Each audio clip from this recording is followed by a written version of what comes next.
So I was inspired to make a short video based on some of the information that I heard in Grimnir's Defeating Depression video, which I totally agreed with and liked everything that he had to say. There's just one little aspect that I saw in there that I thought I could expound upon to help people get to know themselves better in order to, get over these obstacles.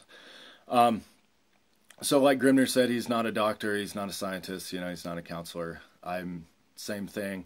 However, I did have a very unique experience as a youth when I was locked up in a juvenile detention facility that took a very psychological and sociological approach to rehabilitating troubled kids. And I was in there for about 2 years, and I was subjected to all sorts of psychoanalysis and psychologists and stuff like that while I was in there. Of course, they made me take medication for this or for that, and diagnosed me with this or that.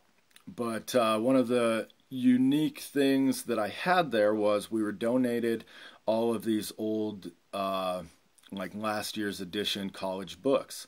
And so I took all of those books that were psychology and sociology, and I read them and I took notes on them just as if I was in a college course. Meanwhile, being subjected as a kind of a lab rat on the other side of this and having them, people with degrees in this, looking at me and me looking back at them basically with the same information.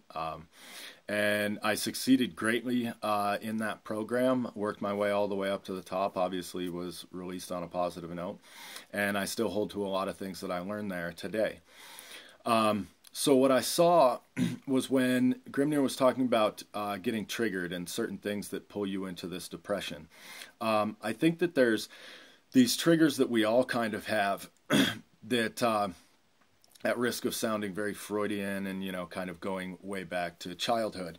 The idea in childhood is that you are in survival mode. You are smaller, weaker, and less intelligent than everybody around you, and you have to find ways to get attention, get shit off the top shelf, and keep from basically being destroyed. So you try different things, and then you stick with what works.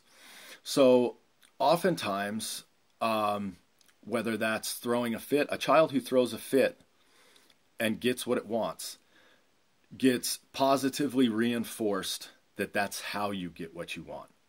And then in adulthood, there's no way you can tell them that throwing a fit is childish and is not going to get what they want.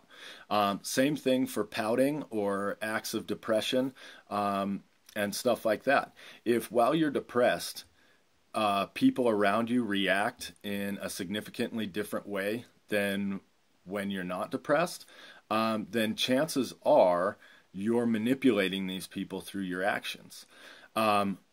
So I think it's very important to look within oneself and say, okay, when I'm depressed and I'm kind of introverting, do I get frustrated that nobody's coming to help me?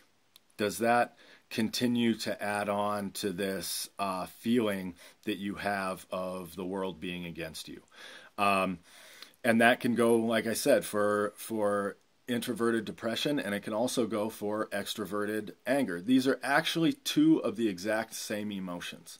It is people not getting what they want and reacting a certain way. People aren't depressed when everything's going their way. People aren't angry when everything's going their way. They're reactions to not getting what you want. Sometimes, yes, like I said, there's a chemical thing that can go on that can create depression. But at the same time, I think oftentimes even amongst people who are chemically depressed, they then use their actions this way or inherently wind up becoming part of this cycle. So I think that when you look at this, it's something that we call power and control games. How do you get power over your peers? When something doesn't go your way, if you act angry, does everybody kind of stop and say, whoa, before we move on, let's try and figure out how to make this guy happy? If you are pouty and depressed, do people say, whoa, let's figure out how to cheer this guy up? Or do they act the exact same way to you? And I think that you'll find that regardless of the root of your depression or your anger, you'll find that ultimately you're manipulating the actions of people around you. People do not act without an idea of reaction. You go to the store to get food. You create art to sell it or to appease yourself through dopamine levels or whatever it is, you know, that artists and musicians and everything find for that real need to create. And so it's the exact same with every action. It has a built-in reaction or intended built-in reaction to every action you take. So I think it's important to realize that some of these characteristics are negative and oftentimes as adults are childish, yet people continue to act in them. If you stop positively reinforcing these negative aspects as a tribe or community, they will stop happening, or the person will remove themselves and find a venue where they can use these same power and control games on the people around them.